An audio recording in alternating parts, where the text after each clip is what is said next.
আমি নিজেকে কেমনি সামলাইতেছি। আমার 3 বছর ব্রেকআপ হওয়ার পরে যখন শাকিল আসলো আমার লাইফে, ওরে ভালোবাসা, ওখানে যতটা ভালোবাসা দেখাইছে, যতটা কেয়ার আমার দেখাইছে, আমার বাপের কসম আমার এতটা ভালোবাসা কেউ দেয় নাই। এতটা মায়া, এতটা ভালোবাসা আমার কেউ থাকে। মানুষটা আমার অতীত, আমার বর্তমান সব জানতো, সব।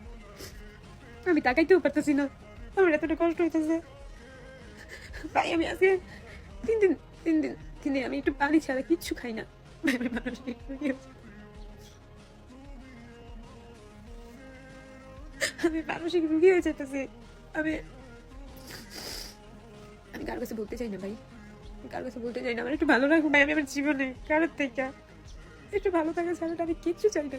আমি একটু ভালো রাখবো, আমার একটু আগলে রাখবো, কেউ রাখে না। আমি দিন দিন ভাই ট্রমার মধ্যে যাইতেছি না। ট্রমা থেকে আমি কবে বের হবো? আল্লাহ আমার কবে একটু ভালো দিন দিব, কবে আমার একটু বাঁচায় রাখবো? আমি সুসাইড করার মতো মেয়ে না, আমি সুসাইড করবো না। আমি জানি আমি মারা গেলে আমার মা ছাড়া কারো কষ্ট কষ্ট হইব না।